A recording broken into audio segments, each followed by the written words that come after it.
You are listening to the For Never Sober podcast.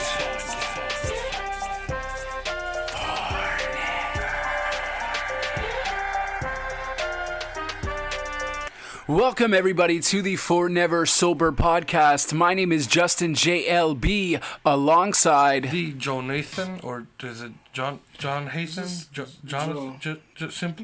Joe? Just Simply Joe. I'm Simply Joe. Hayton, I don't know. And this is... I'm Chris. And this is I'm Chris. I'm Chris. Chris. Good name. Different. So it's just Chris, literally Chris, the name, quotation Chris. Yeah. That's it. We are here, and we are the For Never podcast, where we talk about pretty much anything and everything that's going around the globe. Mostly cultural relevance, how we feel about current topics. Yeah. Anything that makes us tick, bounce off of each other. Let us know in the comments what y'all think. And then, yeah. That'll be greatly appreciated. Absolutely. That's pretty much it. Just let us know. That's why there's a comment section. As long as it's constructive, at least, because you know, if we can approve, I'll take the heat. I'll take the smoke too. Take the heat. Take the Why smoke. are you inviting smoke? You don't know. It could be flowers. Absolutely. We'll take the flowers. Hey, Yeah, I love the flowers. I love positive vibes only. Positive right? vibes. Positive That's vibes what I'm only. talking about. But Throw that out If there. you know you got something negative, that's fine too. It's Just okay. Just be constructive about it. All right, Just- so yeah. why You hate it, let's though. not get ahead of ourselves. Let's Right. just, you Let's know, at least give them some material. Yes, That's exactly. Thank you. Let's give him something to hate. That's Jesus. now, So Joe Hayton was the name, by the way. Joe Hayton, by the way. but still, like right now, we're doing this whole podcast thing on a Mac, and ultimately, when it comes to Macs, I have very strong feelings. And recent events have confirmed those very strong feelings. Okay. So, They hustling motherfuckers out here. I mean, They hustling. I can't. They scamming. They scamming hard. How much is that stand going for? It's finessing because we're talking about a stand that's worth $999. See, they even hit you with a $999. Like, we're not gonna tell you it's $1,000 per set. We're just gonna say $999. I feel like it has more of a. That's typical marketing. That's typical marketing. It is good. Well, no, it's not good marketing. It's not typical marketing. No, typical marketing ending it with the $9.99. Yeah, I You know what I mean? agree. Agreed. So wait, first of all, so there's the stand, $1,000. Let's round it up by a cent. Let's do it. $1,000. $1,000 cold. $1,000 for the stand. $1,000. So hold on, but that's not it. What are you gonna put on this stand, right? You gotta put, first of all, the screen. That is another. I believe they said $2,999 for the screen. And then, hold on, it's not over though.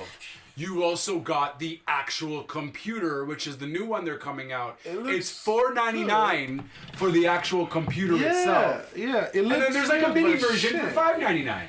But it's apparently a really powerful computer. It can hold like 8K resolution. So it's like a crazy computer. So yeah, no, it's Okay, yeah. let's have a real conversation. How many people, give me a percentage of human beings on this earth that have an actual application and use for this level of specs that's worth spending $1,000 on a fucking stand? And we're talking just about the stand here.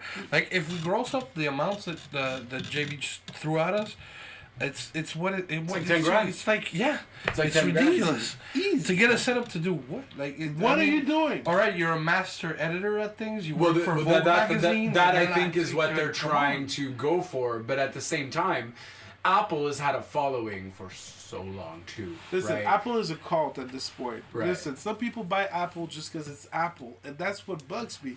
If you have a real use for freaking Apple and you need an iPhone to I really, guess, man, but like whatever. But most people don't. They just buy it for the look, and that's a hustle.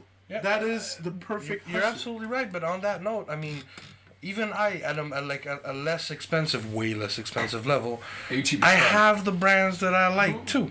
Right. I understand You support the people the brands that you have like. the brands Nike. that they do. How many people will go buy Nike shoes for $300, and you know the same shoes arguably can do the same thing for $69.99? That's a fair point. But then the argument becomes, oh well, that's fashion. That's something that you wear on your body. Apple's fashion. Apple's fashion. But The watch. The watch. Okay, granted, it's not fucking. It's not a gold Rolex. The ear pods. It is a fashion. The earpods. You see guys with AirPods. AirPods. Oh, sorry. Excuse us. Yeah. If we're gonna hate on Okay, Apple, let's talk about AirPods. We might as well mark it. Motherfuckers AirPods. hustled guys again because they had the earphone jack, did remove the earphone jack, and now they're selling you an add-on for you to turn your USB plug into a headphone jack just so you can style with the AirPods. That's a hustle again. Like, I don't give a fuck unless you're one of a very few people on this earth who are really using a Mac for its full properties. You're getting hustled. Like, you're getting hustled. If you're working on your next screenplay in a Starbucks cafe, I feel like. Sorry, I don't want to go into any copyright infringements here because we've blown it out of the gate with the Apple stand and everything. But like for real, man, like who are you trying to impress? Like who are you trying to manipulate into believing that you're doing something productive at this point? Like, it's not a thing. But look, I don't see anything wrong with it. It's literally every spectrum of everything has. I just want people video to games. know. What do you do? Xbox, PS4. You have Nintendo preferences, Switch. and that's okay. But it's a brand. That's all it is. They're all but no, consoles becomes more complicated. But it's a brand. But some people are dedicated to one console. Absolutely, some people are Xbox One. Some people are just PS4. Same thing. Yeah. Samsung. Apple. Some people are polyconsolous and they don't give a shit. They Right. just want to grab Exactly. whichever's the cheapest. I am one of those. I've been PS. I couldn't have said it better myself. I've been PS for my whole life, and now I've turned to Xbox, and it's just because it's different though. Because like a Mac, and listen, understand this: Mac, Apple, Android, Google, whatever it is you choose, that's fine. The machine, the device, the feel, that's all good. We're talking about a piece of metal that's gonna hold up a $3,000 screen, and you're paying $1,000 for a piece of metal. I feel like it's a $3,000 screen. I'll double check that. Because it's all it is. It's a sheet of metal. Yep. That you're paying $1,000 for. Full metal. $999 for this piece of metal. Get that right. Yeah, I'm gonna need my phone. Yeah. So that screen, it wasn't $3,000. I was wrong on that. Okay. That screen is actually $199. So 2,000, not 3,000. Okay. So I'm 1,000 off. Excuse me. But either way, a $10,000 in all. And then there's something else that's like expensive. I don't know what it is. The phone? Well, it's pretty much the price of a phone just for the stand, right? Yeah. Think about that, people. Please, for a second. I know, and Twitter's going crazy, right? Twitter's hating the idea, like, what the hell? The Twitter world, Twitter sphere, whatever you want to call it. Okay, let's just stop for a second. It's just forget that it's Twitter. It's just common logic, people. Right. It's just common sense. And how the guy announced it when they were going to, like, they were talking about the computer. He tried to sneak the He shit just past sneaked it the in, crowd. but you have a big ass screen. You have a big ass screen with $9.99 on it. You just and had a bunch of hear- people traumatizing the audience, like, oh wow, and they're just like, yeah, let's just move on. Look at this. And you heard the Look crowd at this literally shiny go, shit. oh. Yeah. Like, it was literally because of that. Like, literally go watch it. I will timestamp it on the description. Because that's fucking hilarious. Oh, Lord. Oh, man. That's like a collective rape. It's really fucked up to say. Jesus. But like, you just hear the much. cries of the victims all at once. It's just like, god damn. Because they all know they're going to buy it. It's kind of like watching taboo porn, to be honest with you. They know they're going to buy it. I They're get what looking you're at coming it from. and they're like, oh no, I am going to spend that much for a stand. Because that's the only one that's Well, gonna no, fit. but honestly, not necessarily, because I don't know what the percentage is of how many people actually have a home Mac. A lot of people honestly just have the laptops. I know at least 4 editors that have a fucking. Yeah, me too. Yeah, okay, Quite a fine. few Video studios editors, who have yeah, the you're right. full- Like full video setup. editors, it's the best for them. They are the ones that Music have an producers actual too. purpose. That's Yes. why it's like I feel Producers, sad editors. for them because it's so fucking expensive and the hustle is blatant. It's just in your honestly face. though, You can it's tell. a very like literally it will be. I mean, technology changes all the time. Computers, fucking every year and a half, you have to get a better one, whether it's Mac or PC, whatever have you. But there's also the fact that It's just laziness, man. no, but it's a really powerful computer. I think they were using Logic, which is a audio editing software. They were using Logic, and they had over 100,000 audio samples playing at the same time, and it only was using like 50% of the computer's capacity. Oh. So it's like a really heavy piece. It's a beast. I absolutely It's a agree, beast. but we're talking about the shiny things around the computer. The computer itself is always going to be worth it. It's the piece of equipment you need. But Right. what you're going to plug it after, if it's the same price of the PC itself, like what are Well, we it's talking not about? the same price, but It's just it's ridiculous. Like if all the accessories amount to the same price of the PC you're paying for, just think about what you're doing for a second. It just doesn't make to me. It just doesn't make sense. I understand the marketing aspect of it, and honestly, off of that, there's nothing you can do to run against the machine that Apple created, and they honestly created it from scratch. They were very innovative in what they did, and it's shitty what they're doing, but they have such a cult following, as you said, Chris. Yeah, man. That honestly, people are gonna do it. They're just gonna buy it. And, they announced a few other things. It was called the Keynote event, by the way, that they did I believe it was June 3rd, so quite recently. Yeah, it's... a religious event for many people, basically. Yeah. oh no, And, for gamers is coming up too. We got E3. yeah, true. So, there's a lot of events in June, not just for technology, gaming. I think there's even like another computer event for software. I think the hacker event is in July. They do the events during the summertime, so that's when everybody has enough time to. But that's it. So I'm not paying $1,000 for a stand, but I'm sure there are people that will be, and it's a cult following, and they got to get money somehow because streaming is a thing now, right?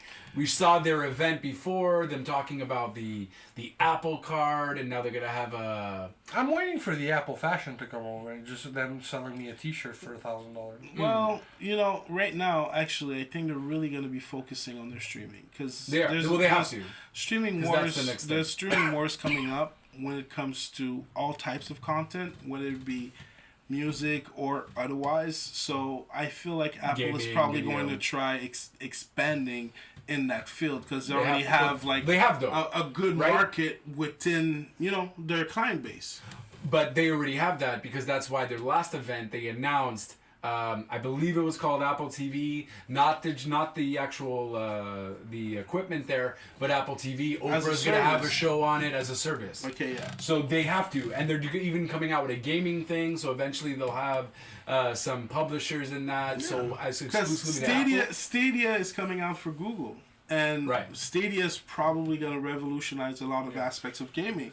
So if we're looking at that type of movement, every company right now is really focusing on content creation, but as well as creating service infrastructures that are going to be able to support it and make money off of it. So and you were looking at like the quote unquote like smaller markets, and I use that term very very loosely because you have Twitch, you have Facebook gaming, YouTube gaming, you have all of these platforms. Discord. That are about to be kind of it's either you partner up and piggyback or you die essentially because that's what's gonna happen if Google gets involved and if Apple gets involved and and they start taking the best gaming streamer from this site and putting it on theirs, this Instagram model and putting it on TV here, this popular personality and putting it in here. It's if they have all the tools to succeed in crushing. It's gonna be tough. Markets. It's because you have five major big boys. You have Sony, who is gonna partner up with handshake agreement. They're gonna partner up with Microsoft to create a gaming cloud. They're going to partner up together. So if they partner up, they're going against Google.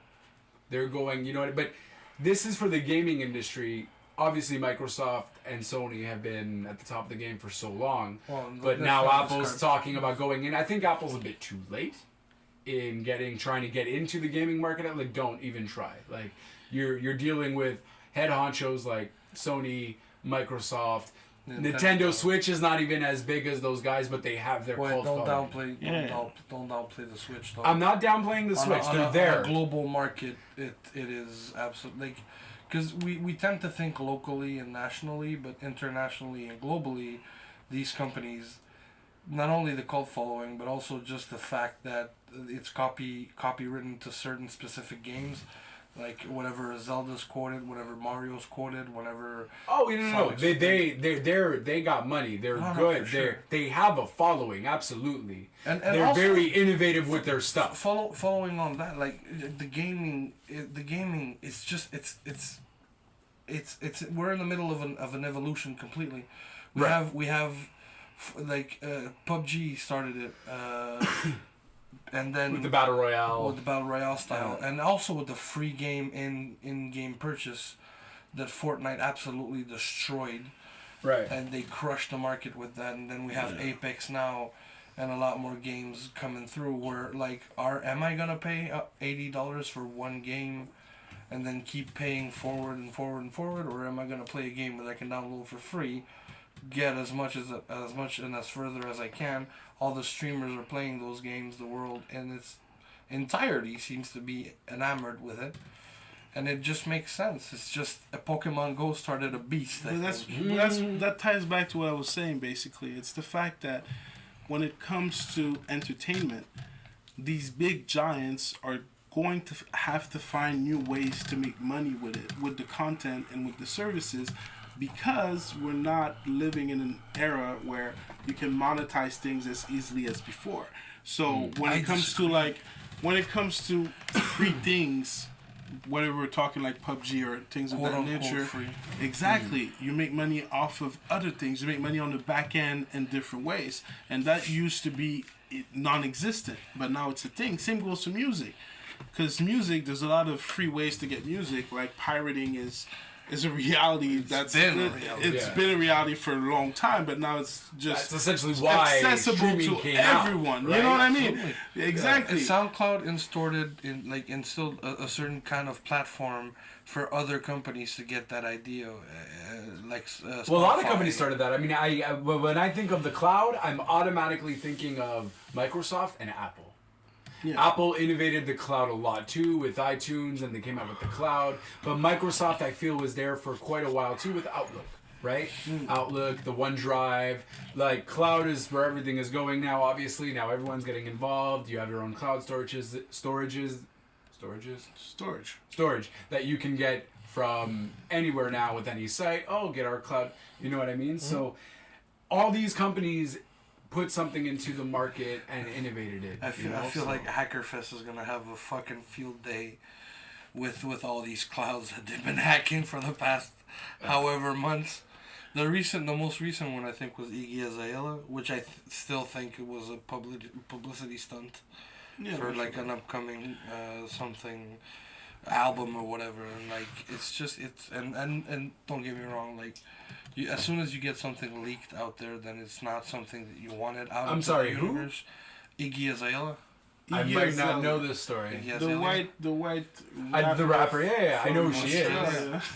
Right? Who tries to sound like a black woman from the South. Yes. Right. So her. What about her? She did a photo shoot with GQ. Okay. And GQ is, right. They don't do naked. GQ has never done naked, as far as I know. And in this particular situation, I don't know why or what happened. Maybe she asked for a few personal pictures. Maybe she asked... Well, whatever the case may be, man. There were pictures leaked of her full frontal. And I'm looking at your face, and I think because you didn't know about the story, now you want to Google it. No, I'm going to Google it anyways. But there was also something else. Professionally, you're going to Google it professionally for research purposes. For research purposes. The reason why I'm thinking that is because I just read a story recently today about someone else photos getting leaked, nude photos, and I feel it wasn't Iggy Azalea. It was actually a guy. This just needs to stop. This is the invasion of privacy at a level. We're moving to ridiculous. a place in society where our norms. I don't know why this is happening though. Why are you taking perversity and just guilty pleasure? It's and not just, and it also could be perversity. publicity stunt. yeah, publicity. And who started that? Who started that off? To Paris new Hilton. things. No. We're grown accustomed to too many things, so we need to push the limit, push the envelope on other things to be able to get the same type of attention. Absolutely. That used to happen before. And so that's why you're seeing all of these leaks, quote unquote leaks, because a lot of that is just simple PR. We used to have street teams. Now this is a new way. You know? And it's I don't know, man. It's just. But she hasn't been relevant in a hot minute, right? Of like, course, I feel like of course, mainly because she made some comments along the way that didn't sit well with some people.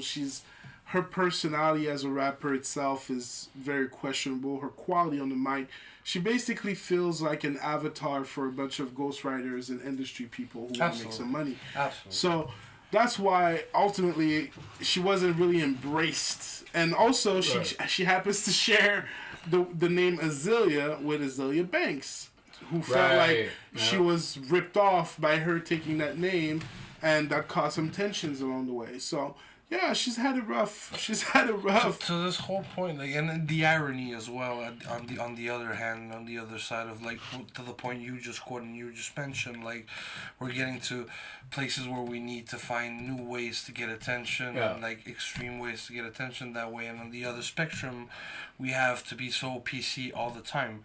It's like we have to hide from the guilty pleasures, because if you mention it in public, you have to justify it and you have to be politically correct about it. And I don't understand what is causing the rift and the divide between the both. Like, it's not a divide. It's actually one is a reaction of the other. I guess, but, like, I don't understand the extreme reactions from one side to the other. Like, it's not.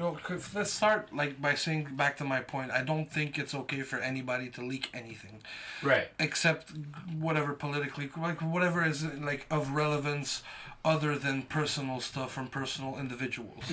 I don't think it should be okay for us to be able to see somebody naked if they didn't want it. If they didn't want this to be released into the universe, and we appreciate and love that way too much right now. It's to me, it's perverse.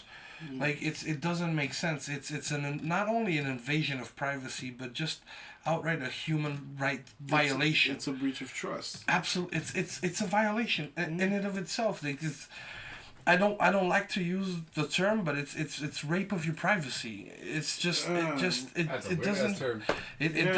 But it is. Yes, we can rephrase it however violation you want. Violation fits. Like, the way I see it, like I said, right now we're living in a world where the internet plays such a role that we're socialized in a very different way. Before, you didn't have really the option of just being able to send someone's naked pictures that they might have taken with a freaking Kodak and print it out. And you didn't have the option of sending that to a gazillion people with one click.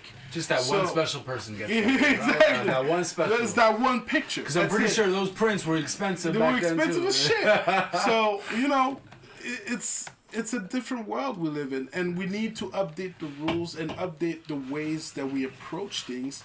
But we're not really facing it. Because when I say one of the is a reaction of the other, you can look at historical precedent. You can look at the Puritans and early America, which were known as fucking Puritans, but were some of the most depraved sexual beings in American history.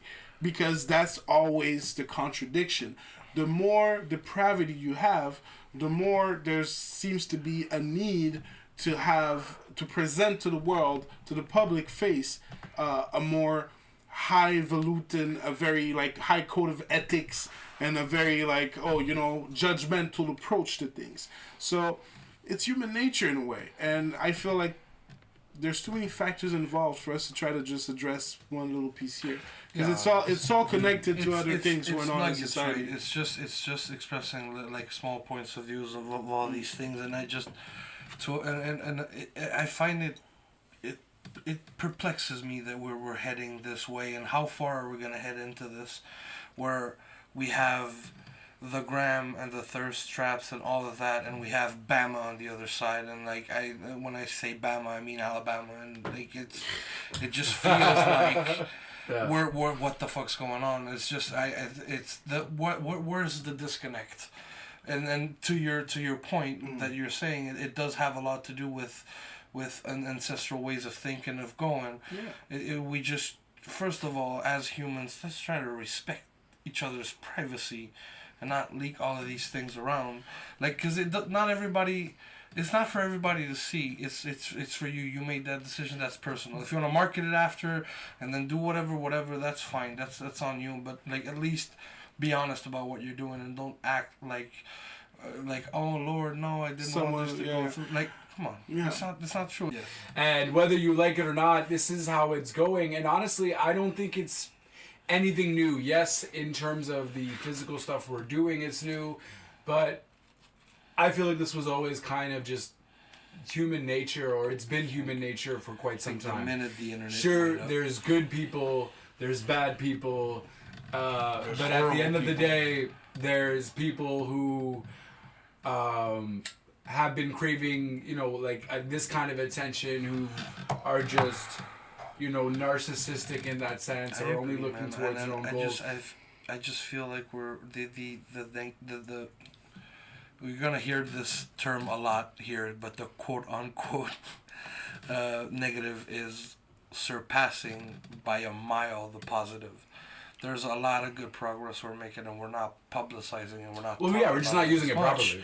And no, it's just in media in general, whether it's social, general media, I just don't feel like we're putting the important things up front, and we just want. Because everybody has a say now, right? You need to understand something. There's a philosopher that wrote a paper in 1990, if I'm not mistaken, that was called Beyond Ethics. Earlier you mentioned the word privacy. If you realize, really, and you look at the world right now, as a human race, we're kind of deciding, what does privacy really mean? What does privacy really entail? What does privacy really mean in our common new world?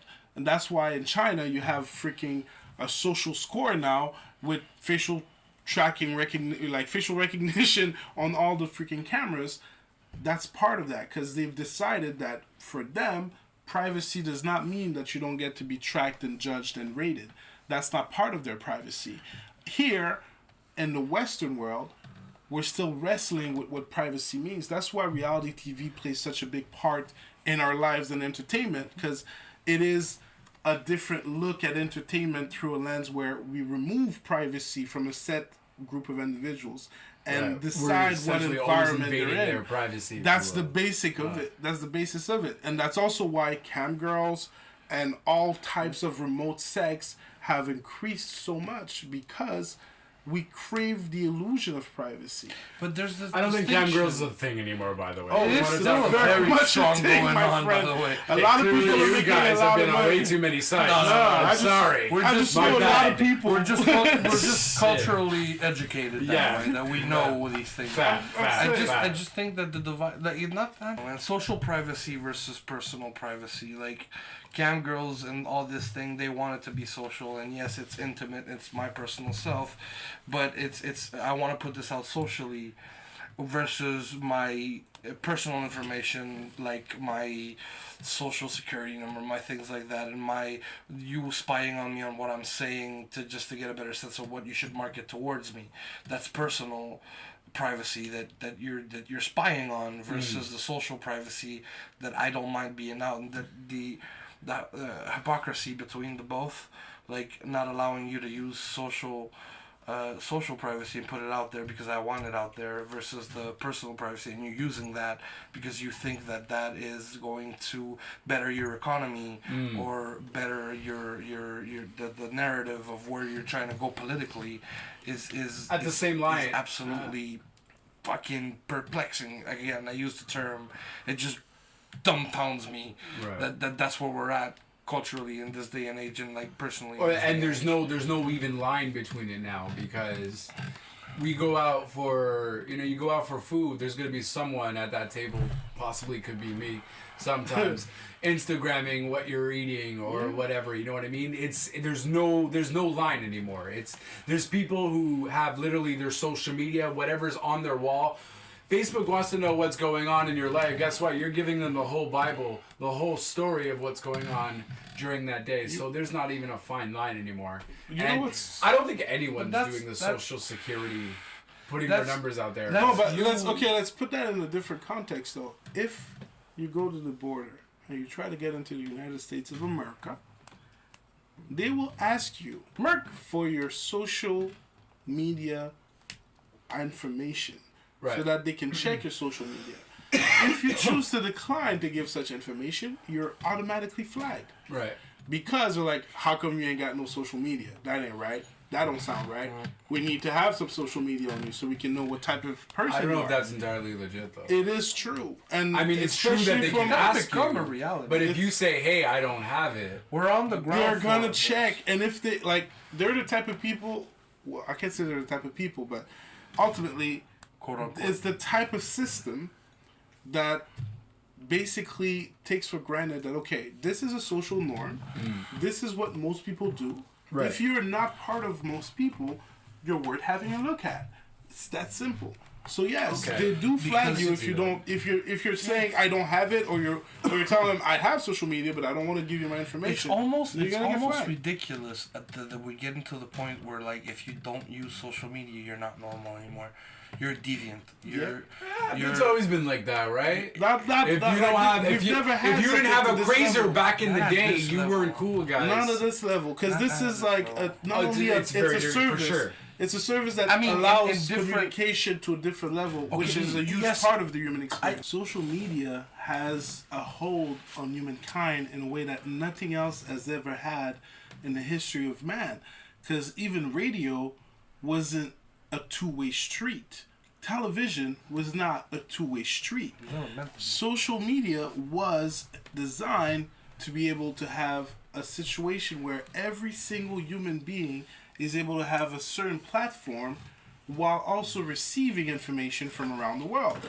So that creates a different type of dependency from humankind. That creates a different type of dynamic, and we're not dealing with the consequences of it yet. It's the output versus input situation we're dealing with, where you become an individual who outputs, and I say you to the people that have 40 million followers and all of this. You are casting a net that is much wider, that on a regular basis, and almost to all of them on a daily basis, more than are reached by the news, because who watches the news that much nowadays, right?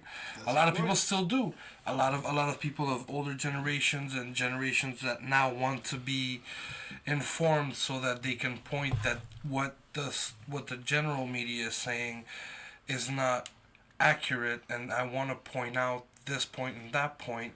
When you do a video on YouTube and when you describe these things and you try to make people understand that what the media is trying to tell you is solely output.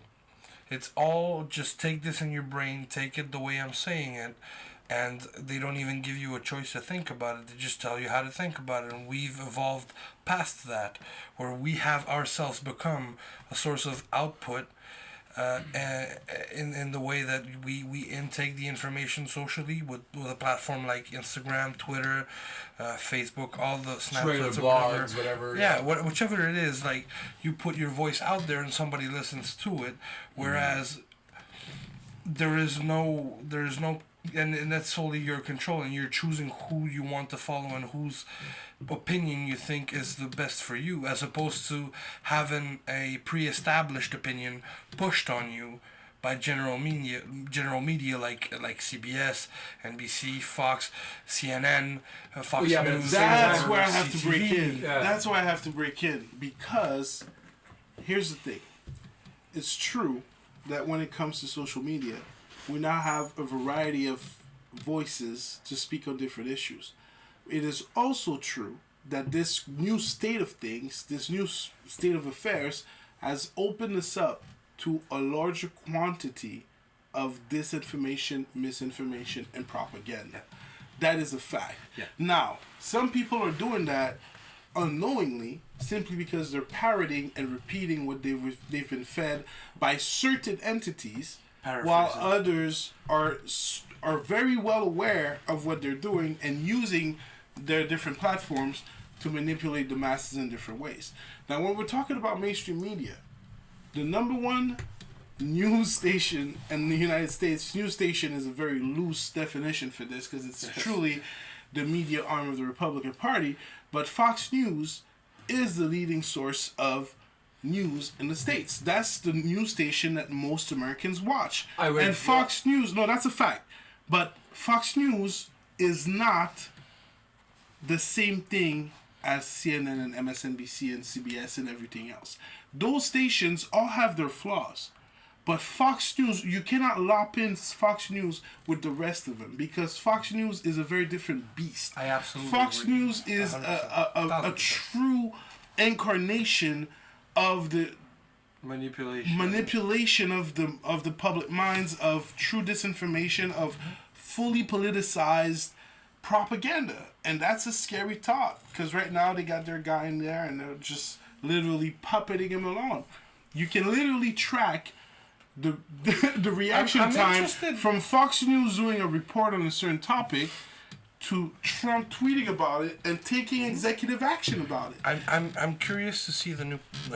Okay, most of the episodes are going to be a lot lighter than this. It's just a lot of this information has come to light recently, and we're in the middle of a fucking political race in the U.S. right now, when we're talking about who's going to be the leader for the Republicans, who's going to be who's going to be the leader for the Democrats, and who's going to be opposing.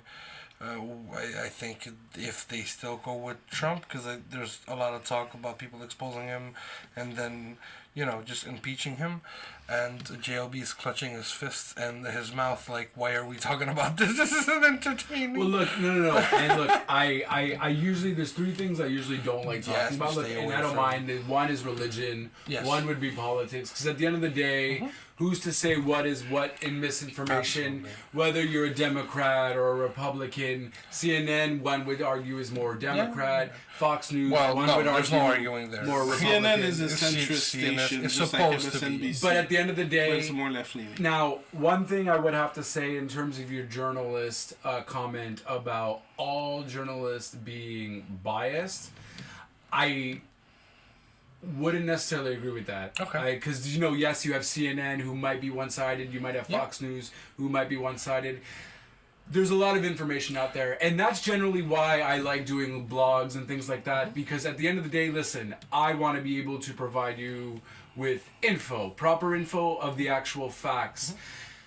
I do get people have opinions, and social media and just the internet growing and so on has allowed people to express their opinions online, and that's fine, that's great, freedom of speech, we like that. As long as it doesn't get to, a moment where you're wrong, he's wrong, it's all about entertainment, having a conversation, keeping it light. None of us are going to get into any sort of argument because it's keeping it light. The thing For sure, I'm not saying we're going to get into arguments. And stop cutting me off. We're getting into an argument. No, I hate you.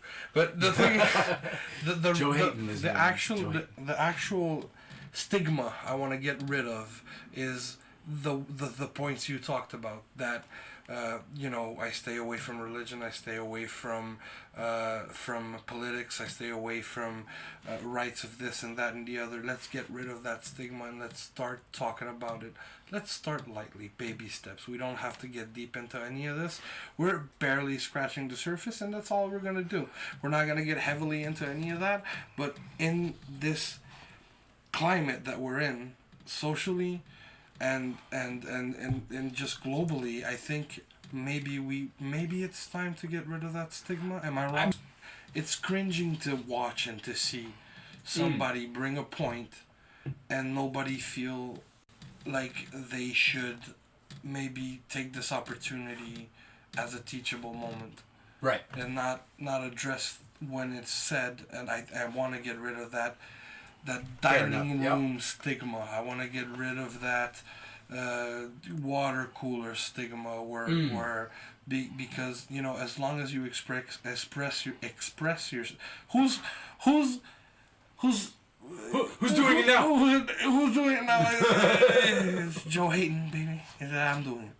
I just want to be. I don't know, man. I just want people to be able to express their opinion without being judged. Because honestly, man. Oh, you're gonna be judged anyway. Yeah, exactly. And that's the thing. Regardless of what you do, you're gonna be judged about it.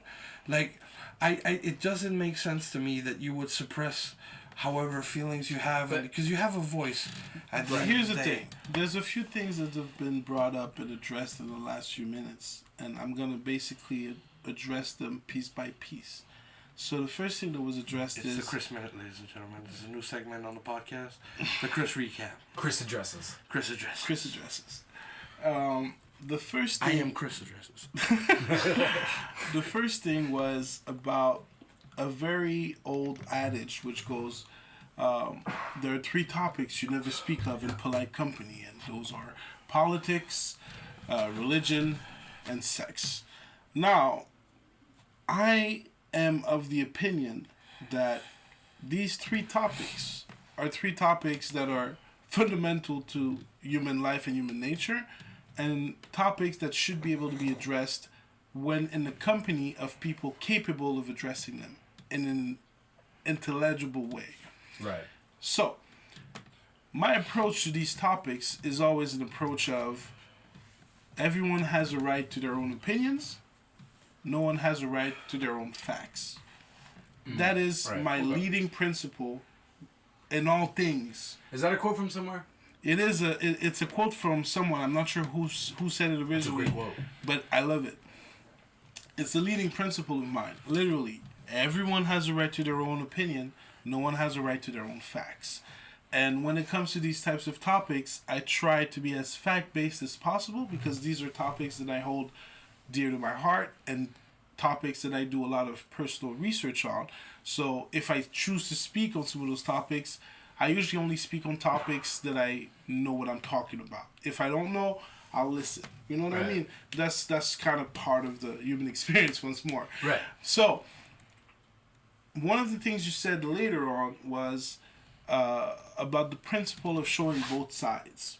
And that's a sentence that's been tossed around a lot in the last few years. And I want to bring a bit of a clarification to that statement. It's the fact that oftentimes that statement is presented, for example, if we're having a debate about, is the earth round? And then you choose to have a flat earther with an actual scientist, and as a news organization, for example, you choose to give them equal time to make their case. Right.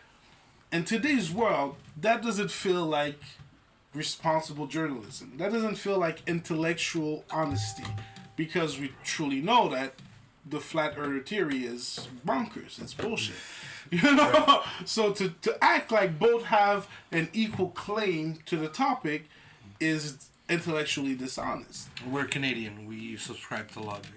That's something we try to do. And not to interrupt the train of thought, but it was Daniel Patrick Moynihan who said everybody is entitled to their own opinion, but not his own facts. Thank you, sir. So, I mean, hey, we're fact-checking over here. We're quote-checking over here. We're doing the checks over here. We're writing checks, baby. That's what we're doing. We're not writing checks. We're cashing checks. Cashing checks. I'm broke, bitch. I'm kidding. But cash those unemployment checks. You did. I'm still employed. So yeah, that's the whole point I'm making, is that's the type of topic that I hold dear to my heart and that I've developed a lot of understanding of, and I've tried to keep learning about it through exchanging with people when it's done in a respectable manner and when it's done in a situation where the facts matter. So if someone tells me that, in my opinion, Donald Trump is the best president the United States ever had, I'll say, that's your opinion. I respect your opinion. Factually, you're wrong.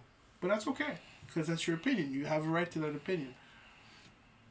On the other hand, if you tell me, based on the facts and the statistics, Donald Trump is the best thing that ever happened to America, then we're gonna have a different type of conversation because the facts don't support it. Well, at the same time, if someone said that factually Donald Trump is the best president of the United States, essentially, if they were to provide you with facts, you can actually have a conversation with them. 'Cause as long as they're providing facts and not just like, oh, well, Donald Trump's the best because he says he is. Yeah. Okay, but why? Okay, he says he's the best, but why is he the best?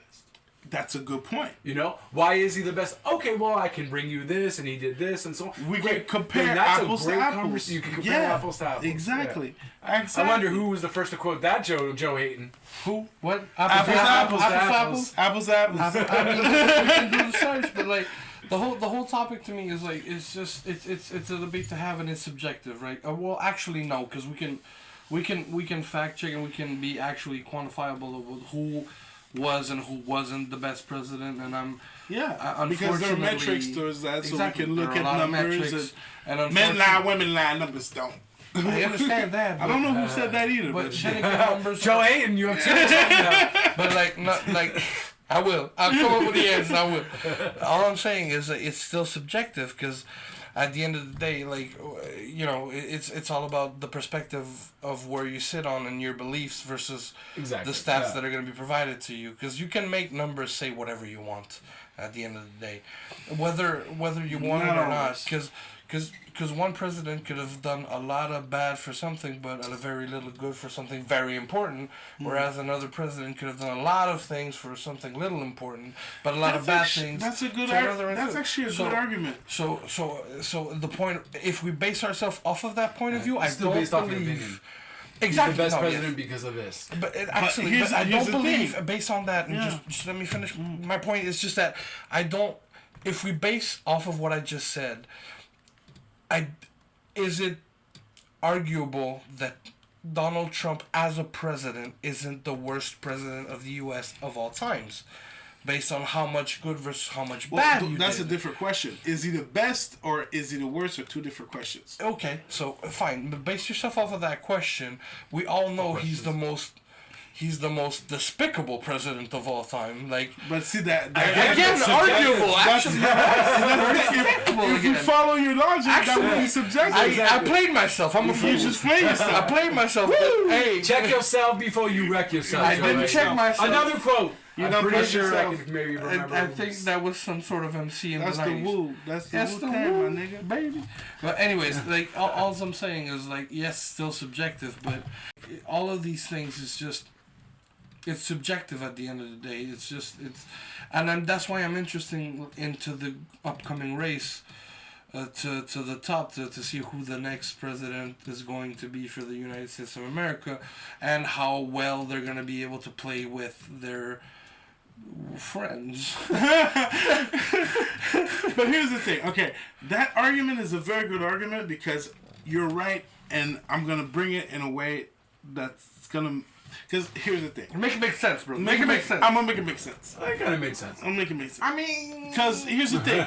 Like you said, depending on your priorities, depending on what you perceive as being the main imperative of a president, you may judge Donald Trump to be the best president they've ever had. And if we're looking at it that way, your imperatives would have to be, if you perceive the United States of America as being a white supremacist nation, then that would qualify Donald Trump as the best president ever. See, but again, that's also very subjective. You just hiddenly said that Donald Trump is a white supremacist. That is an argument that can be clearly made, though, based on facts. Well, it's actually not. He's in this. It's not far off, but you know, it's an argument that can be made, and I can defend it. Where I'm impartial and on quote unquote biased in this whole thing is that the fact is, when actual white supremacists showed their teeth, he did. There's good people on both sides. There's nothing like, whenever a crisis of racism happens, and whenever a crisis of something that is a white supremacist terror attack, for example, happens in the history of the United States, never has a president not addressed it in a way where this is wrong. Mm-hmm. except for one. Exactly. That's a distinguishing factor. Well, if you were looking for a fact, you have the fact right here. But like, sort of moving past this, because I feel like we're heading into a topic like good, bad, way of interpretation, way of not interpreting. Let's see how we can put this in another spotlight. But ultimately, okay, let me tell you this. Let me say it like this, okay? Ultimately, this comes back to the principle that different people have different types of archetypes that they perceive as being heroes. And if we're talking about heroes, another archetype that you we had... stole my transition, motherfucker! You just stole my transition! I was about to transition! You just stole my... I'm about to fuck you both up. The transition, the segue they were going for Robert was now Pattinson! have a new Batman. Shit, And it's as Chris Pattinson! has mentioned, it is now going to be Robert Pattinson. Pattinson? It's Pattinson, but we're calling him Battinson. Oh, That's Pattinson. his. That's his. So Chris is calling him Battinson. Already It's a thing. It's a thing. No, I didn't come up with it though. It's a thing. Already on the internet. No. It's a thing on the internet. No. Marketing genius for the person that came up with it. Not I am Chris over here. Chris, you could have took that one. I wouldn't have known the better. I was gonna fact check. I am Chris right here. Because I am Chris. Right. I am Chris was just quoting somebody else, but it was a good quote though. It's a good transition that you stole off me. I didn't steal me. I didn't steal that. No, you stole my shine like First, transition king. You gotta establish something. Who here is okay? How do you guys feel about this news? Are you happy or are you mad about this casting? I am completely impartial. Completely impartial? You have zero opinion on I feel like he's gonna say that want to. every time now. What? I feel like because we went into the whole objective, subjective journalism. No. I feel like now he's gonna be impartial. I've watched his Twilight. Oh shit! You just admitted he watched Twilight. I did. All 3 movies? There was 3. Okay, so there we go. All right. I watched at least a Twilight movie. A Twilight movie. And honestly, yeah, he did what he had to do reluctantly. Actually, when I watched the press tours afterwards and the award shows afterwards, where he was like, "I kind of regret like being cast for this role because he's typecasted or whatever." Right. But we always fall back, and this is gonna last. I feel like for a very long time. 3 movies. We fall back on the Heath Ledger typecasting. He was this kind of actor, and then we got the Joker, and then it's no longer him being typecast as something, but becoming a legend because of something else. And I feel like Hollywood is trying to push that on us, with trying to surprise us, like just like they surprised us with Ben Affleck as the new Batman, just like they surprised us with Jared Leto's the new Joker, just like they surprised us with I don't know if it was necessarily with Will Smith being Deadshot, like the same thing. Like I think they're going for things like this because they're trying to organically bring up a next version of Heath Ledger's Joker. Could you look up the name of the guy who's making the next Batman movie? Matt Reeves. Okay. Here's the thing, okay? Matt Reeves is the one helming this new project called The Batman. Yeah. And it's gonna be 3 movies. Not only that, the first movie, from what I understand, is going to be about a young Batman coming into his own, having one of his first cases, and really growing into being the best detective in the world, right? Right. Now, that entails a lot of time spent as Bruce Wayne. That entails a lot of deep acting opportunities. And when you think of Robert Pattinson, it's very easy to just think about Twilight. That's very easy. But let me tell you something. I was going somewhere. Let me tell you something though. No one in this world hates Twilight more than Robert Pattinson. Mm-hmm. Like you said, he truly despises the movies. But not only that, after Twilight, this guy dove headfirst into a bunch of indie movies and did some amazing work. One of the movies that he played in was Cosmopolis. And in that movie... That's where I was going with this. Stealing. My dude. Damn. Yo, Siaka. So, quick get to your point. Quick. When it comes to that guy, he has the acting chops to to play the best Bruce Wayne we've ever seen, and this I will sign it. I will put my name on it. That's why I'm 50-50 on You said you why are you 50-50? How are you? How do you agree and then you're 50-50? Exactly. Because the directing. You impartially partial. Sorry, but the directing plays a big role in. But that's Matt Reeves. He's a understand. genius. So what else has Matt Reeves directed?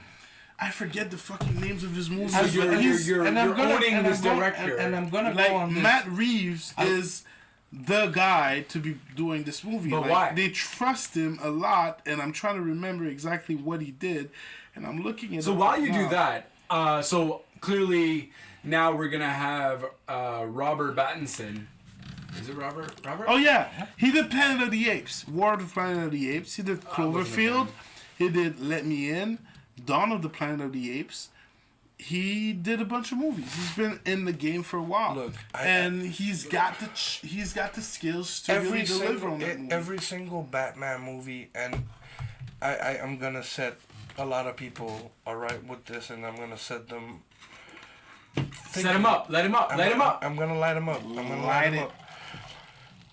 Batman's never been relevant in his movies. It's always who the villain is played that bounces off of him that makes him relevant in the movies that I've seen. And from Jack Nicholson to Heath to the Riddler, Bane, and I feel like Cameron Monaghan has to be involved in the next movies because in his portrayal of the Joker in Gotham is brilliant. I mean, let's bring him in. If you're talking about a young Batman, let's bring in a young Joker and let him take the role and express what he has already shown that he is able to do. Okay. And that he's capable of doing, because it's always acting is fun and all, and whether it's DiCaprio or Pitt or whoever it is, they bounce off of the cast that is in front of them, and that's underrated. In my opinion, it's very underrated. But that's why the Oscar has a category for them specifically. The second role, the supporting actor. Yeah. That's why they have that category, because the supporting actor to me is the make or break of a movie. If the main actor, the lead role, isn't able to bounce off of the supporting actor, it's just not going to make sense. That's a good idea, what you just said about bringing the Joker. I hope they do that. I don't know if they will, but that would be a good idea. They probably will. So far, the rumor is that there will be Catwoman and there will be Penguin in the movie. So it sounds like a big chunk of the Rogue Gallery will be active in that movie. And someone else that was up for the role of the Dark Crusader was Michael Holt, the guy who plays Beast in X-Men right now. And he's a good fucking actor. He didn't get it, but he was very close to getting it. And that guy, he was close to getting the role of Batman. But that guy, I would put him as the Riddler. I would put him as the Riddler. And he plays a very similar stature and composure and kind of embodiment of who the Riddler of Gotham is playing currently. They both have similar traits. Has there been another Riddler aside from Jim Carrey? Well, yes. In the movies, you mean? Not in the movies, no. No, it's all been on television series and yeah. Because I honestly don't watch Gotham, so you haven't watched Gotham? I have not watched Gotham yet. It's worth it. It's worth it. It's worth it. It's a good show.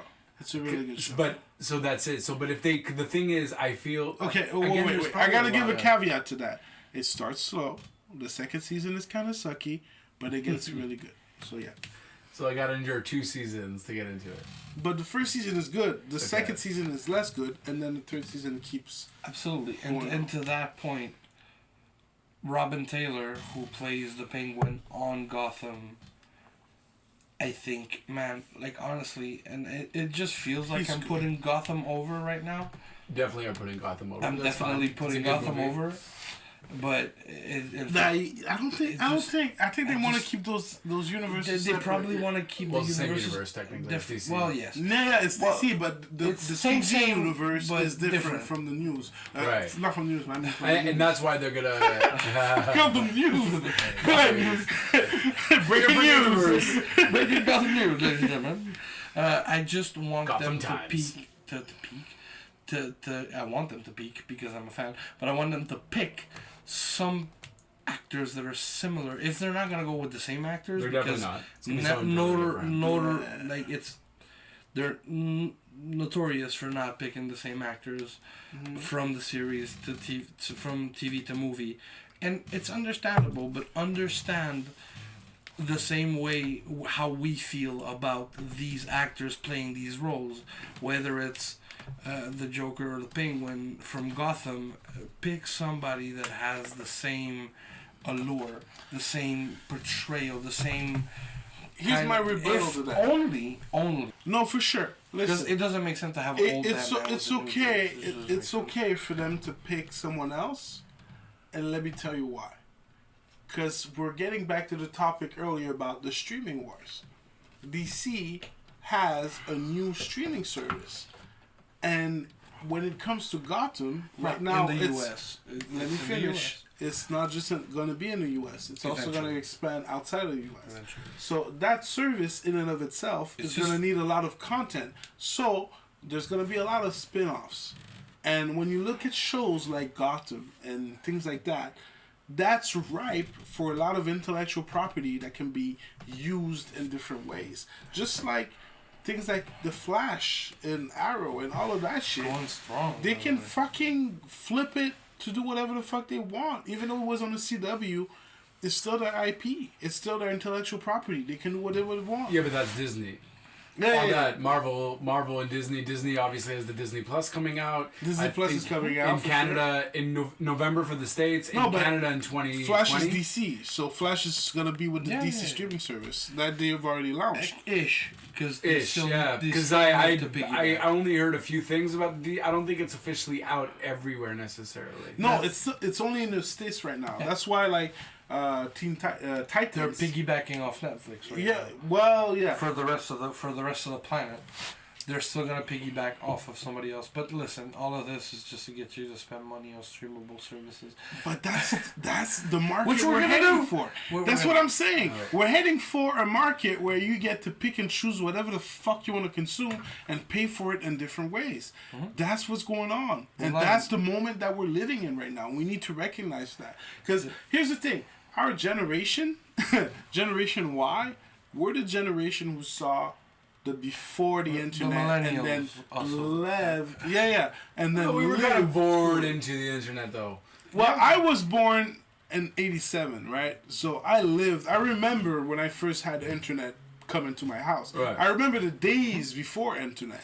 Yeah, the whole dial-up sounds. That shit is etched into my memory forever. And I used to have another line, so when someone would call, I would get the message, and they'd be like, Yeah. "Hey, do you want this call? No? Okay, I'm staying on the internet." See, that's rich boy shit. I ain't have that. I just had my mom screaming at me like, "Get off the goddamn computer! I need a call." This that white privilege. I would still have to do that. No. Don't get me wrong. I would still have to do that too. If I took the call, I would get off the. It would disconnect you. It's just another line. So like, you get the if it's a telemarketer calling me, fuck him. No, I'm still staying on the net. Screw you.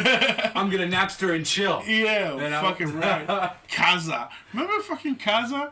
Well, that was after Napster, technically. Yeah. Napster was the golden Napster was the golden OG. The OG. OG for sure. OG for sure. Napster for the throwbacks. But to get back to the topic, I still hold that Robert Pattinson is going to be the best Bruce Wayne. You mean? Pattinson, indeed. Mm-hmm. Is going to be the best Bruce Wayne we've ever seen, and I think he'll be a decent Batman once he puts on some honestly, do we agree? No, because you've been neutral. No. Wait. Have you taken a position, Justin? So, you know what, though? I want to go on with some little facts. So, one, the reason why Matt Reeves actually chose, because he wanted... I forget the other actor's name. If you're going to go with facts, you have to figure out who... Okay, but hold on. But the reason why he picked Robert Pattinson is because of his eyes. because he really, in reality, he's expressive. Between those two, he's like, he's all right, but I need to see who's good with the mask on. I've seen it. Yeah. I'm all for it. I'm all for change and giving them an opportunity and a chance because of what Heath did. I am no longer concerned of who they pick for the role. I am concerned of I'm concerned of what they're doing with who they picked for the role, and how they are directing the person that they picked for the role. Like, because Matt Reeves is the right pick for this shit. And so this also comes into the new Joker, Joaquin Phoenix. Yes, and I think, but those are separate universes, and that's why. And that's why but it's DC, separate, but it's not separate. No, it's separate. Like they're trying. He might be in the Batman. It's true. That's a fact. I don't know if they're going to tie it up down the line. They might tie it up down the line, but for now, they're going with an approach where they're showing that they've learned from their mistakes. They're showing that they're not going to rush for a shared universe. They're trying to make some good movies for those key figures that they have in the roster. There's so the Joker, by the way, the movie with Joker Phoenix, I feel it's going to be a fucking classic. From everything I've seen, I hope so. I'm looking at it because Joaquin Phoenix has the necessary gravitas. He has the necessary pain to be able to deliver the Joker. The Joker is not just a role. It's an archetype. It's something that swallowed up Heath Ledger and killed it. But he's also something that is eternal. And Joaquin Phoenix, from every picture, every preview I've seen of the movie, is the exact perfect guy. I'm of the opinion that it's going to be a very cult following Joker movie, and it's going to be a very niche type Joker movie because it's not the super fan geek version of the Joker. It is just a Joaquin Phoenix directed for this specific type of storyline version of the Joker.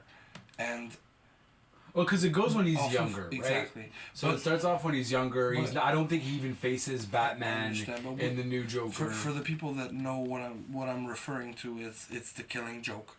Yeah. And the Killing Joke clearly has its own identity as the Red Hood, initially the fake Red Hood, and then going into the toxic waste and whatever, and then blah blah blah. But this is not this version. It's a different origin story. Exactly, it's a very. But that was one of the first. But no. Let's be clear. Yeah. If we're looking at chronologically, let's look at the canon. Let's look at the canon. All right. The canon says Batman, when he sat on that God chair, there were 3 Jokers, right? And if we're looking at the canon, one of those Jokers is who was formerly the Red Hood, but the other 2 have different origin stories. And one of the first origin stories that we ever had for the Joker was a stand-up comedian that was down on his luck. So what they're showing is a different origin story than every other Joker that we've seen so far, pretty much, in a way. And he also interacts with a young Bruce Wayne. If you've seen the preview, if you've seen the trailer, when he goes up to a little boy that's behind a gate and he makes him smile with his fingers, that's supposed to be Bruce Wayne. So, in the movie, he's supposed to have some type of relationship with Thomas Wayne. Not relationship, but some type of rapport with Thomas Wayne that is Bruce Wayne's father.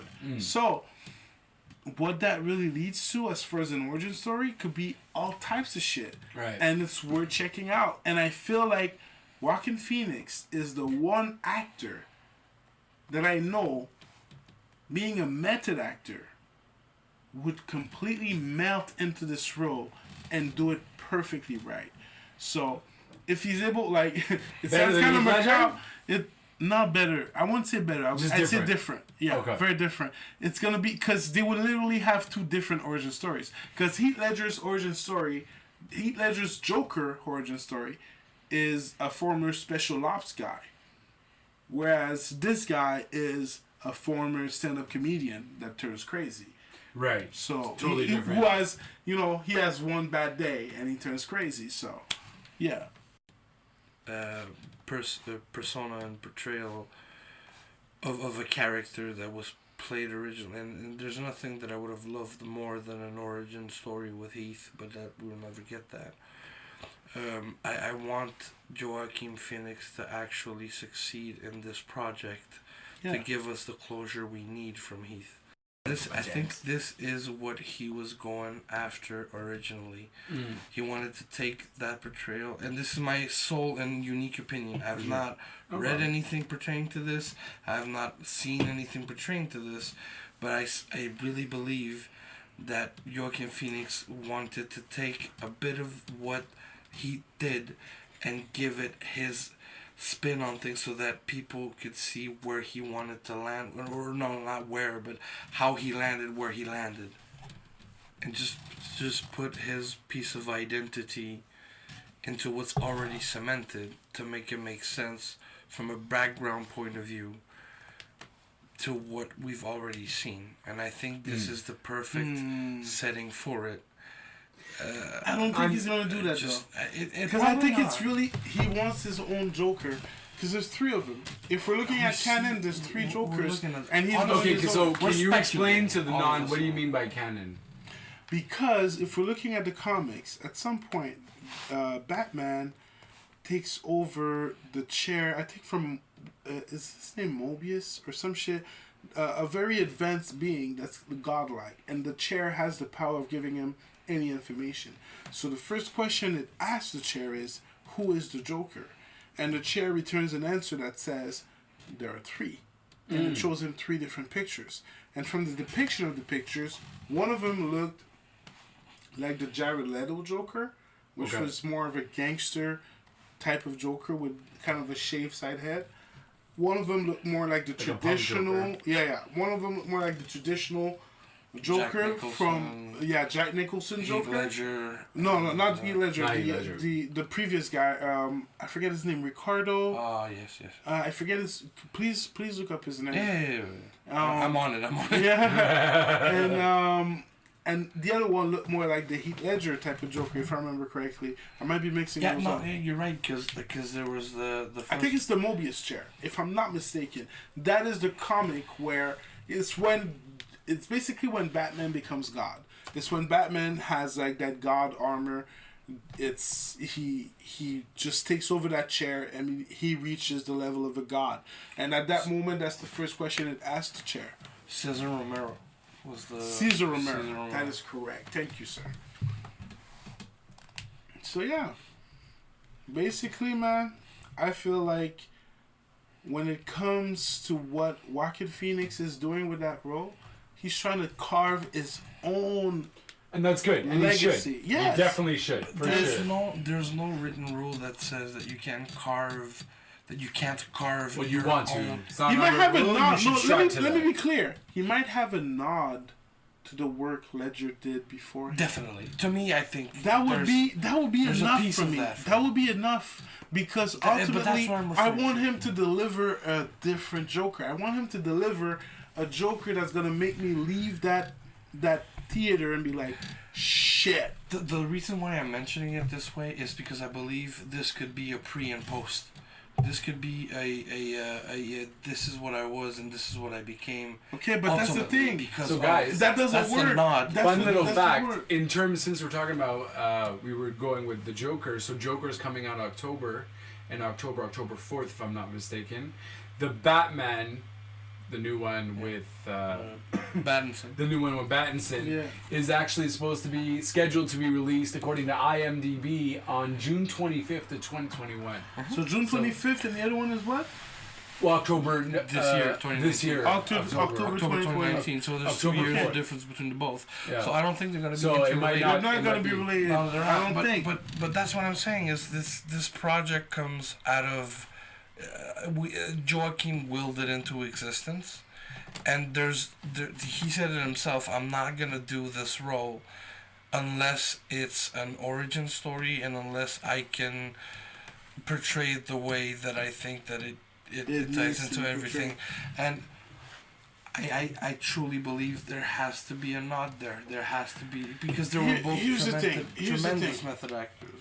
I understand what you're saying, and I agree that a nod would fit, but it cannot be a pre and post type of story. Simply because Heath Ledger's Joker, by all accounts from what I see, is supposed to be the Joker that was previously some type of special ops type of person. And that fits with what we see in The Dark Knight. It fits with the whole heist. It fits with the whole use of explosives, the knowledge of weapons, his different type of attacks. That's what Heath Ledger delivered. However, the story from Joaquin Phoenix is literally about one of the oldest versions of an origin story of the Joker, which was a down on his luck stand-up comedian, which turns crazy. Yeah. So for that reason, I don't think they're going to be linked in that way, but he's still going to make, in my hope, some type of illusion or some type of little Easter egg, a little thing, just so something, like spice. Yo, okay, you know, I you've been where I've been, so let me just recognize that. Visually, Joaquin Phoenix looks a lot older in this movie than he was when he was playing in The Dark Knight. But chronologically, if we're looking at it in a cartoon type of way, there is the pre, the in-between, and the post. Yeah. And I think this is a perfect opportunity to put the pre in and give a hint of the post whilst leaving the opening for the in-between. That's what I wanted to come across as. That's what I wanted to verbalize and to put into out there. It's just I think this might be something that they could step into and crunch into to save that persona and to save that whole thing after whatever fiascos have come across after The Dark Knight came out. Fun little fact, the Joker first appeared in the DC Comics April 25th, 1940.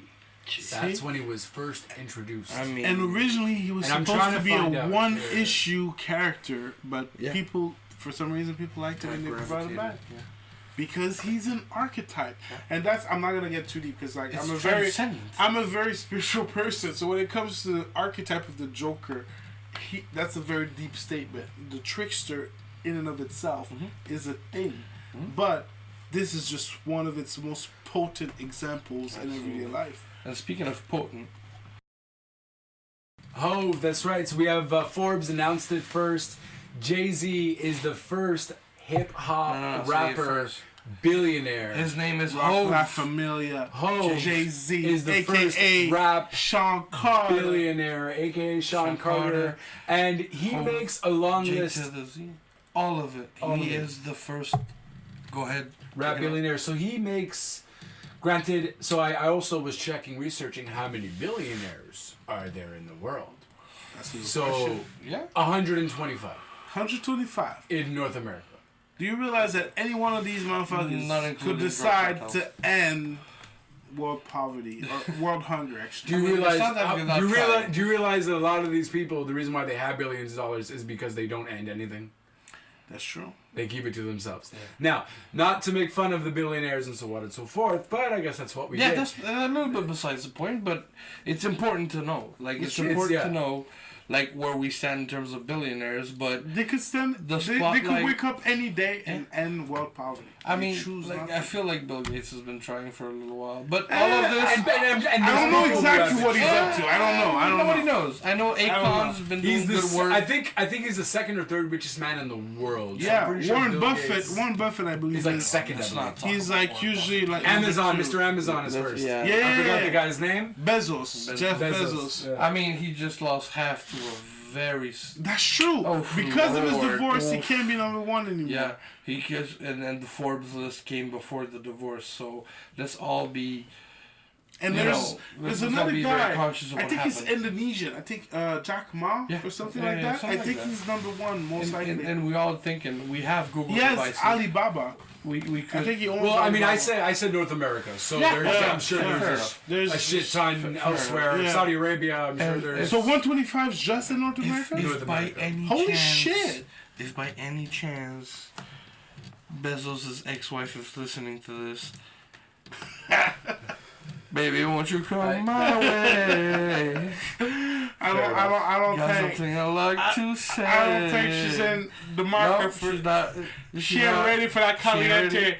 Fuego. The She's ready for the hate. Yeah, la carisma. The charisma. She's not ready for the carisma. She can't take it. I'm just saying. She needs it more mayo flavor. She's more like, you know, regular. Yeah, the vanilla. She's more like, you gotta have some more money. Yeah. No. She's past that. She's got more money than she can ever spend, ladies and gentlemen. The lady is a billionaire. In North American, right? in North America rather, there's 132. 132 billionaires, bro.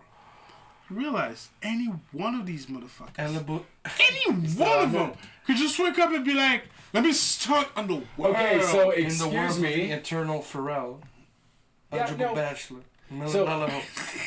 Now that's net worth. That's net worth though. Yeah. So there's 132. There's 631 billionaires in North America. 631. Yeah, 631 billionaires. Net worth wise, there's only 132. Okay. And you know what's fucked up? Shares. You know what's fucked up? Yeah. Do you know what's fucked up? The real billionaires are not even on that list. Nope. Drug cartel. So that's why, like, you could definitely say, like, it's probably around 1,000 some. But these motherfuckers lay low. They don't make a lot of noise. They just move in silence. Like the G in lasagna. Yo, quote to Wayne, bro. But I think to be honest, like, some of them tried to step in, the ones that Forbes won't recognize because it's not legitimate.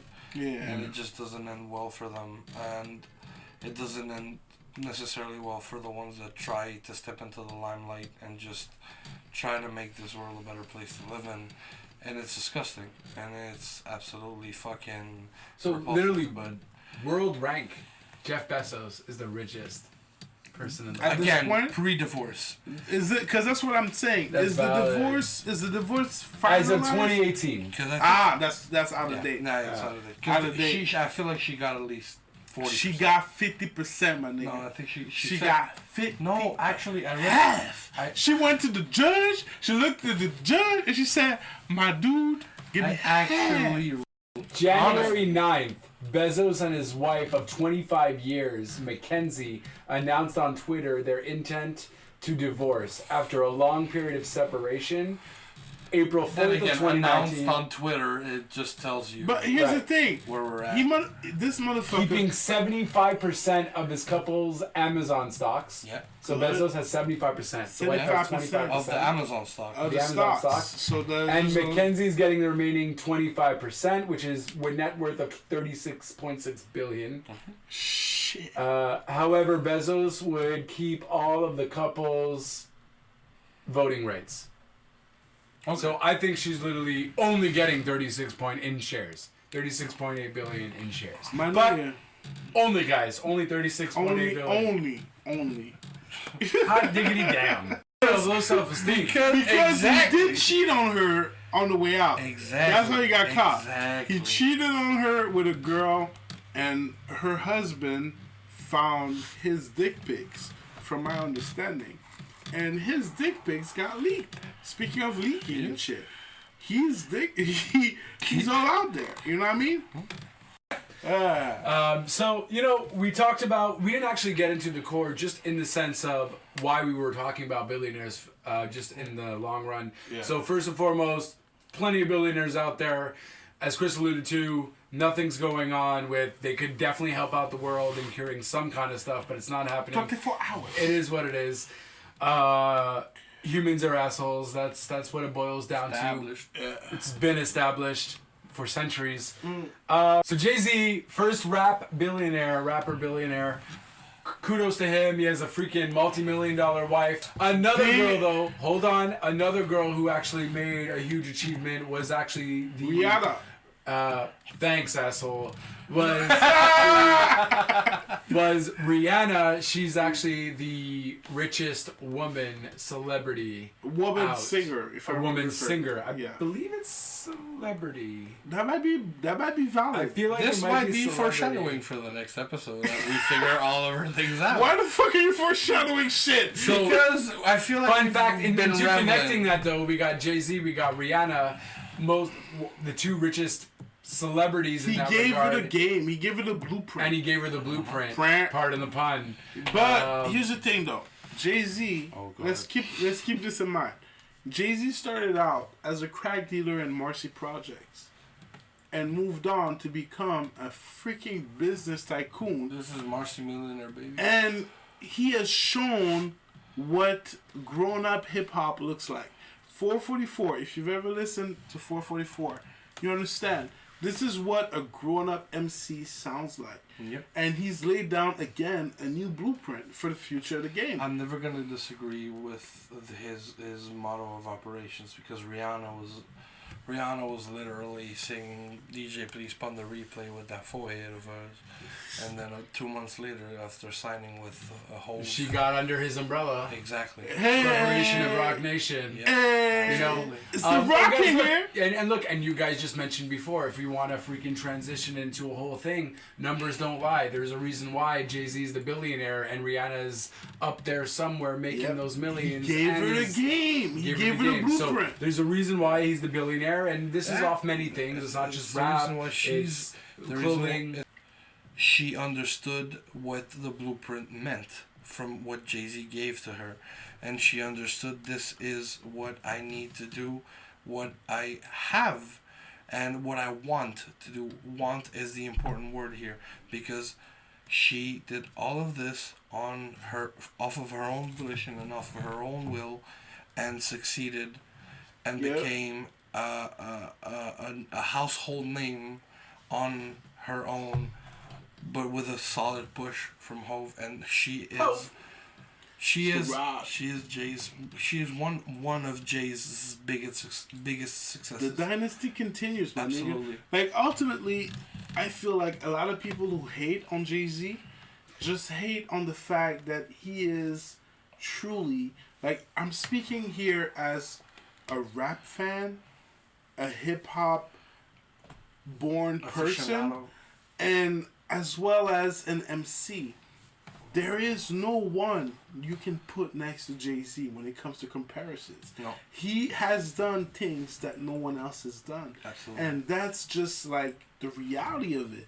And even Nas, and I fucking love Nas. Nas is also They a also fucking have a very goat. He's a rap god. However, Jay-Z has reached levels that no one else could, and he broke down doors that no one else did. And Well, again, because he did so much, right? He didn't just stick with rap. Nope. He Yeah. once Now, he he made his branched own out. label at the beginning of his career. He did out. fashion. He did fashion. He did sports, fucking agency, sports. sports, Agency. Brooklyn. He did everything. he had. He is the The ultimate moves are- hustler. And if anyone disagrees with that, I need you to bring a lot of fucking facts to the fucking game. Because there's no one that can really match Jay-Z when it comes to being the ultimate hustler. That's what Jay-Z is. The only one Hustler, baby. the only one who ever came close to that, I believe, and then we'll have to fact check this, but Dr. Dre, not being a pure MC, and I understand that. He's not an MC. Exactly, not being. He's an entertainer. He's a producer. No, he's an MC to a certain degree, but he's not a pure MC at the base of what he bro. does. He's a rapper. Exactly, and but he has the qualities, and if he would have chosen to go down that path, I believe Dre would have got there first. He didn't. No, he didn't have the talent to be. be. No, a rapper. he didn't have the talent to be with He didn't have the talent to be an MC. I mean, I'm sorry. He's a decent rapper. Agreed. He's But an I agree. outstanding producer. Absolutely. All, But he all, had all you the know, all categories I together. absolutely agree, but he had all the qualities to become the first billionaire out of the hip hop game. Yes. So he That's had, true. and he didn't, because I respect Dre, but Dre decided to go a route where he wanted to put certain things first and certain aspects first, whereas Jay-Z was very driven to become a conglomerate of his own. Yeah, and something we always forget: Dr. Dre lost a son. Yeah. And that's not something that's easy to get over. And that's something we have to really like keep in mind when we look at his whole legacy. He managed to keep pushing forward through a very deep personal tragedy, and he managed to break down doors of his own. Yep. So Not for only sure. for him, though. Not for But not that's only it. for And him. that's exactly it, though. After because Mac- you have 50 Cent, you have Eminem. You know what I Yes. mean? So Kendrick. there, you have Kendrick, Kendrick. And you have Anderson Paak. Anderson Paak is, like I said, on his next blow up. He's mega blowing star. up, but he's not K. But I'm telling you, he's- you don't understand. He's on his blow up. He is a mega star in the making, bro. right. He's a mega star in the making. If any of the I mean, but we're nonsense- just shooting those big names out there, and granted, yes, Anderson Paak might be. He will be. He will be. Like, I'm surprised that to this point, he's not more known. And if any of you have never listened to Anderson Paak, do yourself a favor, listen to a few of his. I'll put his Spotify down. If you're familiar with fucking Joe Budden podcast, this is my sleeper pick. This is the one fucking artist that I feel everyone should listen to, and especially with the coming summer. And yeah, absolutely. And we're finna have, if the summer ever comes over Canada in June. Well, today's been nice. Yeah, we we're gotta blessed. be hopeful. We're We blessed. gotta be hopeful. You gotta stay hopeful. So closing things down, simply to recap, we got Apple's stand at $999. Chris calls it a cult Rip-off. So, everyone's complaining about it. Will they lower it? We'll see what happens with that. Only time will tell in that regard. Doubtful, but Don't be a trick. Don't be a trick. For some reason, I have whooped that trick in my head now. Yes, don't be a trick. And then from then on, we went to Personal Privacy, Iggy. We covered whatever happened there and whatever. Yo, and for real, by the way, the paper that I cited, which is called Beyond Ethics, and I believe it was published in 1990, is a paper that's very worth reading. I've only read part of it, but it really details. It's insightful. It's a philosopher that basically wrote about the situation that we're in right now and the implications of the reality that as human beings, we've moved to a place that is beyond what is common ethics. We have to redefine our approach to ethics. Yeah. But also I think he might be talking just from experience of human nature too. Just how it's always been. It's different concepts in terms of technology. We were talking about just how privacy isn't even a thing anymore with the nudes and so on and so forth. And then after that, we new Joker in town, new Batman in town. Both will be exceptional. Batterson. Was it Battinson? Batterson. Yeah, I got that in my head. Battinson coming out. We'll see what happens. That's pretty Best cool. Bruce Wayne DC has in to our do something lifetime. though, right? Marvel's been killing it. They're catching up. Avenger got their in. They did really good with Flash. We're gonna get to that on the next episode. Maybe we'll do a DC Marvel thing. Gotham as well. You gotta discover Gotham. I'm gonna make you watch some Gotham, bro. Discover some Gotham, guys. Chris tells you to. I should probably check that out. Yeah. Jay-Z, Billionaire. Congratulations once again, first rap Billionaire. And that is it. Thank you. Rock like Familia, bro. On my end for listening to us. I'm gonna pass it off to Chris to give his final thoughts. Coffee Chris, go ahead. But yeah, thanks for listening. I really appreciate it. And basically, at the end of the day, the whole purpose of this exercise is to promote critical thinking and to promote the fact that ultimately everyone has a right to their own opinion. Right. No one has a right to their own facts. So yeah. Which was quoted by I forget the fucking name. Monahan. Well, Quoted by depending on how Monahan. you want to pronounce it. Monahan. I'm gonna call him Monahan. Something Monahan. With a true Irish type of the accent, actual even though I'm not sure. pronunciation words will be there for you, so you can pronounce it however you like. Because at the end of the day, everyone has their own opinion, so everyone has their own pronouncing way of pronouncing things. In that regard, And yeah, I am the Joe Hayden. Apparently, just simply Joe. And I wanna thank everybody for taking at least a second to fucking listen to us, because honestly, I want to get rid of a lot of stigmas, and I want us to be able to communicate and be able to speak about what we think about really. in whichever setting is up for you. And please, if anybody feels like writing into our comments, let us know what we did good, what we did bad, and what we could improve on. And I want everybody to be blessed in whatever they're doing. And I'm starting to sound like a preacher, so I'm going to stop. You know what, at the end of the day, good, bad, like you said, just comment below. As long as it's constructive to some extent, rather. But it is what it is. People will write what they want to write about. This has been a pretty good session, guys. I'd like to thank you for taking this venture with me. We are the For Never podcast. And until next time. And remember, and yes, I am this fucking cheesy, but regardless of what you are, where you are, Cheetos. Understand that when you ride with us, you are forever alone.